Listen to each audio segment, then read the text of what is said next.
So today we're going to talk about why most athletes lose money even if they earn millions. Because most of the people think that high income equal financial safety, but this is not the case. And why they can end up being broke is not because they are stupid. It's not because they are irresponsible. The reason is because they lack a system around them to manage their wealth. And this is for several reasons. The first one, as I said, is not about the income. The real issues is the difference between income velocity and the wealth accumulation. Most of the people really see money coming like crazy. There is massive inflow all around their career. So they have a lot of flow coming, but they have nothing, no system here to protect their wealth. And this is the difference between people who are generating income and people who are generating wealth. Because we have to think in stock to generate stock. And when there is a massive inflow of money coming, what you have to put in place is structure, system to manage this money and to make sure that this money stay inside. Some money can go out, of course, obviously, but you have to manage your system. The second thing, and one of the reasons why it's also like this, is the psychological trap of temporary earning. What most people think is general is that when you start to earn money, you will earn money for a long term. And this is actually not true. We know that athletes' career are short, but short career create long-term illusion. And people think that because they are making and earning a certain amount of income right now, it will be the same in the future. And we know that it's not the case. Athletes' career are intense, are short also, and are also really unpredictable. And this is their current reality. The thing is that their current reality is different from their future risk. And it's, as I said, based on human nature. Why? Because human nature wants to collect good moments, and you want that good moment to not stop.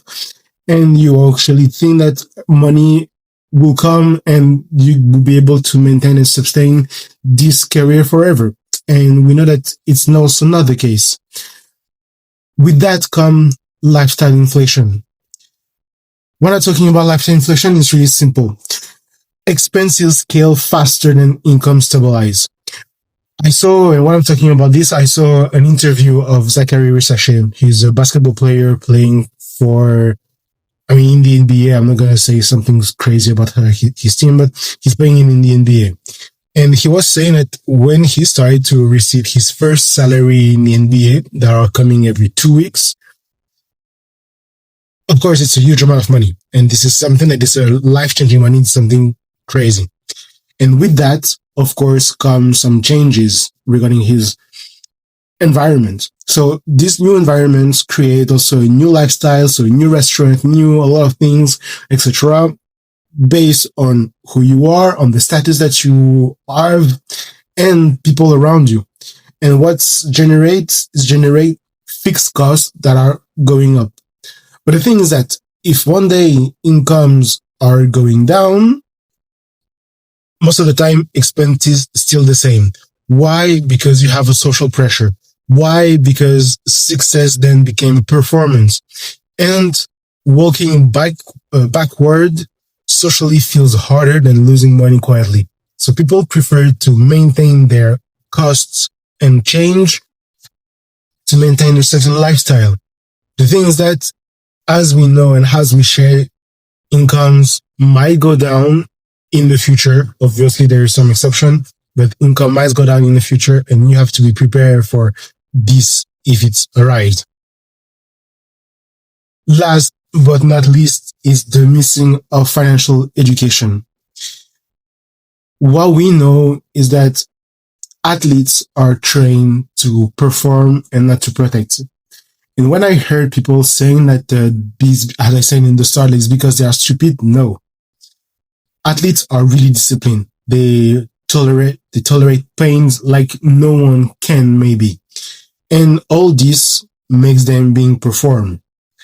The only thing is that they maybe don't have enough education about cash flow, about the risk that they are taking, and about the long-term planning. The risk that they are taking, yes, they know that they have to take risk on the field. But regarding their finance, something that is completely different. And this, I'm not talking based on myself. I'm talking because I saw a lot of things like a post on LinkedIn from Patricia, for example, talking about that. Why I'm talking about that is also, this is a structural failure. It's not a personal one.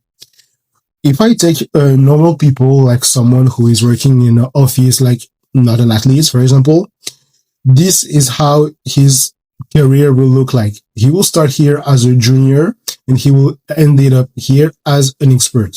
Okay. During this period, there is maybe 40 years. Okay. So this is how it look like for a normal person. For an athlete, it's different. In general, maybe you can have a small income coming like this, but then you have your first big contract tag around here, and then this is where you ended up your career. Things that between here and here, in general, on average, they are 8 years. So when people are making all this money in 60 years, athletes have to do it in 8 years. And when they have to do it in 8 years, they have to make sure that those 8 years is here to sustain and to finance the rest of their career. Talking about that, having a financial advisor. So this is why right now we can see a lot of financial advisor. Having a financial advisor is different of understanding decisions. And if you don't understand the decision that you're making at the end of your career to be able to protect your income, this is delegation. And delegation without comprehension is a blind trust. And why I'm talking about this is because athletes in general wants to make sure that, okay, everything is handed out on the side. Me, I can just be focused on my performance and on the work and on this, and that will be cool. Well, yes and no. Yes and no. It's for normal people who have a minimum of financial education. This is when they realize that, okay, I have to do something, but then they have the chance and the opportunity to do it. Maybe, and if I take the example again, up around this moment of their life, they can still say like, okay, I need to make something to protect my wealth until here, and here there is maybe another 20 years. For athletes, it's really short and they really have to make sure. And what I'm saying that blind trust is completely dangerous is because of that. This is a case study, so I'm not going to share the picture of this person, but this is someone that I know because we were going to the same hairdresser back in the days, and I saw him several times. This guy had a career from 2008 to 2018. He played more than 300 games professionally, and around the whole career, he earned more or less 15 million euro just by his contract, like his salary, his contract, without all the rest. The thing is that he was like, okay, I'm really focused, and he was so dedicated. Like, I remember on Instagram, he was posting pictures and video always about his training because he was focused, he was locked in. So he let his manager, his agent manage all his deal and other operation. So at the end of his career, he was like, okay, so now I feel like my career is coming to an end. I need to have a look to be sure that to prepare the rest of my life. When he arrived to the bank, he realized that he got scammed by also his closest friend and his agent. And he ended up being bankrupt. So he basically sacrificed in a way, because not really sacrifice, but he sacrificed 10 years of his life playing at the highest level in the world to then at the end be scammed by his friend. This is something that happened really frequently and that we don't want to see happening again and again. This is why at Barry Consulting, more than investing and more than teaching how, or more than helping people to protect their wealth, as I said, we are teaching them how to do it and where they are investing it. We are specialized in digital assets like Bitcoin, crypto, and we are doing it for a reason. And if you want to know that reason, just send us a little message on Instagram, on LinkedIn or whatever, and we will send you a whole complete ebook. It's really easy to read, to know, and to understand why it can be interesting to invest in cryptocurrency.